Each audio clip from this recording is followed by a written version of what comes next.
Hello everyone, আসসালামু আলাইকুম। আশা করি সবাই খুব ভালো আছেন। আজ আপনাদের জন্য খুবই ডেলিশিয়াস অ্যান্ড ইয়াম্মি একটি রেসিপি নিয়ে হাজির হলাম, যার টেস্ট ছোট বড় সবারই খুব ভালো লাগবে। ভালো লাগলে অবশ্যই আমার চ্যানেলটিকে সাবস্ক্রাইব করে দিবেন, ফ্রেন্ডস অ্যান্ড ফ্যামিলির সাথে শেয়ার করবেন। তো চলুন দেখে নিই কী কী ইনগ্রেডিয়েন্টস লাগছে।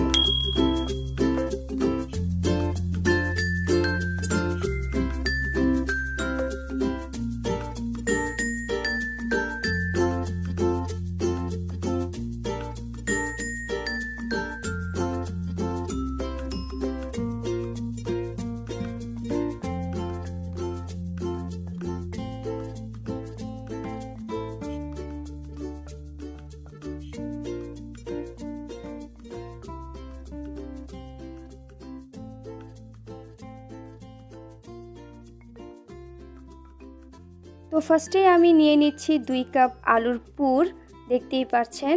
তো আলুটাকে খুব ভালোভাবে ম্যাশ করে নেবেন, যাতে ভিতরে কোনো দানা ভাব না থাকে। দানা ভাব থাকলে হবে কি, কাটলেটের শেপটা দিতে পারবেন না বা এতটা টেস্টিও হবে না। তো আমি এক এক করে ইনগ্রেডিয়েন্টসগুলো দিয়ে দিচ্ছি। ফার্স্টেই আমি আনছি 1 কাপের মতন পেঁয়াজ কুচি। খুব ভালোভাবে পেঁয়াজটা কুচি করে নেবেন। তারপরে দিয়ে দিচ্ছি হাফ চা চামচ ধনিয়া গুঁড়া,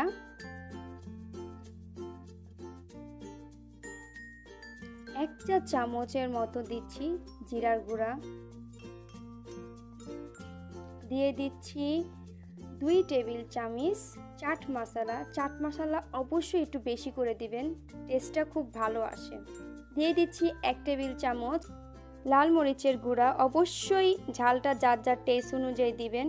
দিয়ে দিচ্ছি 1 চা চামচ গোলমরিচের গুঁড়া,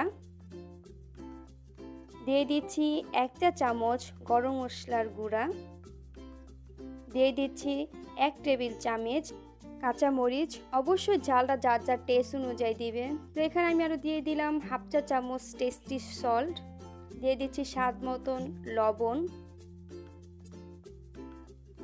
দিয়ে দিচ্ছি 2 টেবিল চামচ ধনিয়া পাতা, যা কাটলেটের টেস্টটাকে দ্বিগুণ বাড়িয়ে দেবে।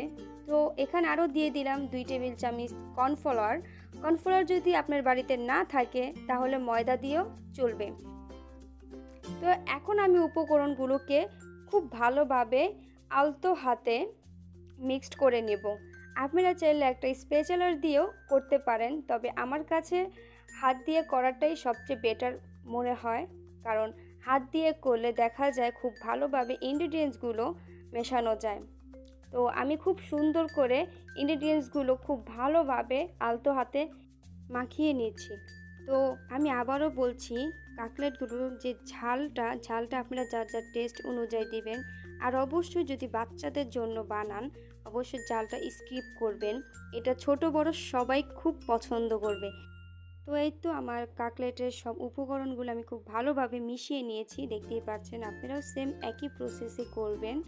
তো এখন আমি হাতটাকে খুব ভালো করে ক্লিন করে একটু হাতে তেল ব্রাশ করে আমি এখন এক এক করে কাটলেটের শেপ দিয়ে দেব। তো আপনারা দেখতেই পাচ্ছেন কাটলেটের শেপটা আমি কিভাবে দিচ্ছি। আপনারা চাইলে গোলভাবেও দিতে পারেন, চাইলে লম্বাভাবেও দিতে পারেন। তো আমি আজকে লম্বাভাবেই দেব, কারণ আমার লম্বাটা বেশি ভালো লাগে দেখতে। তো আপনারা দেখতেই পাচ্ছেন আমি কিভাবে হাতের সাহায্যে আমি শেপটা দিয়ে দিচ্ছি। আপনারাও সেম প্রসেসে একইভাবে এই কাটলেটের শেপটা দিতে পারবেন। তো যে শেপটা যার যার পছন্দ অনুযায়ী, কেউ লম্বা দেয়, কেউ গোল করে। তা আপনারা যেভাবে ইচ্ছে করতে পারেন, টেস্ট এতটুকু বদলাবে না। তো এই তো আমার সব কাটলেটগুলো একইভাবে আমি শেপ দিয়ে নিলাম, দেখতেই পাচ্ছেন। তো এখন আমি এক এক করে কাটলেটগুলোকে ডিম এবং ব্রেড ক্রাম্ব দিয়ে আমি ফোল্ড করে নেব।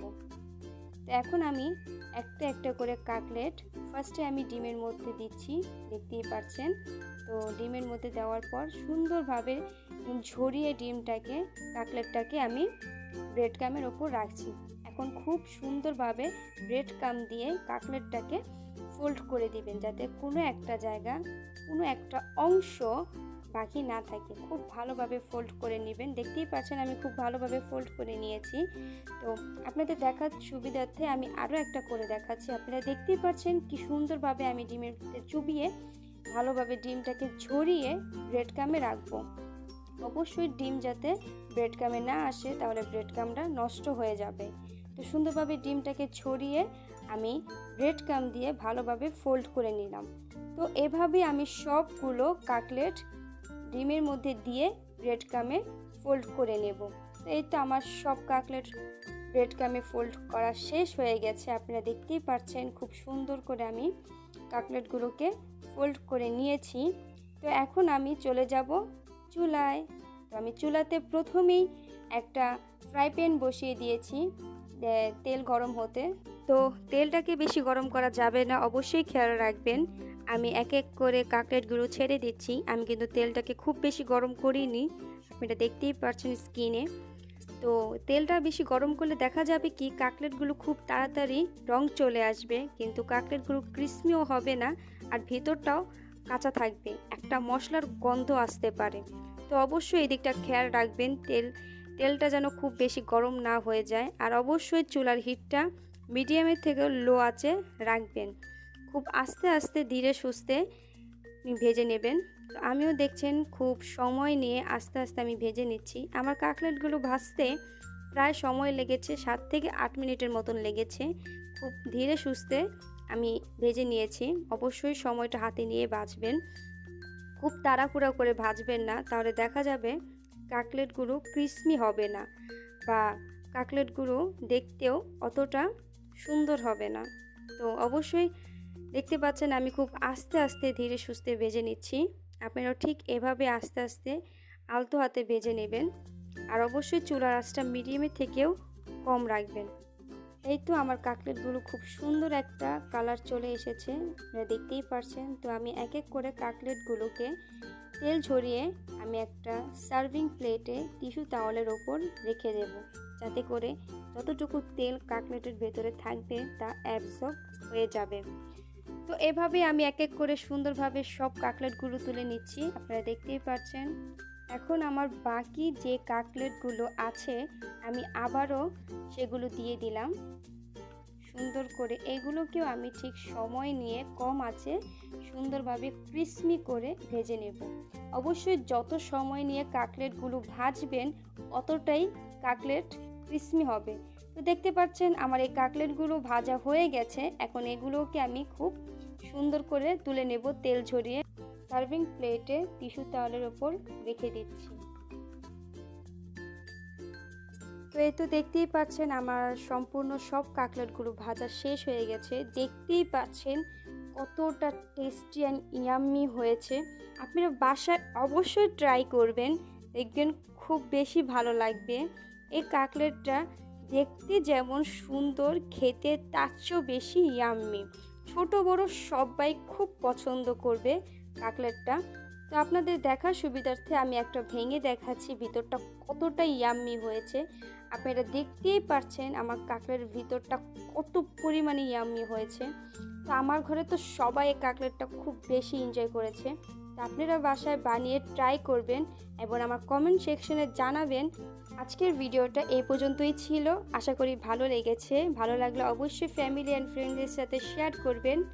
আমার চ্যানেলটাকে সাবস্ক্রাইব করে আমার পাশেই থাকবেন। আল্লাহ হাফেজ।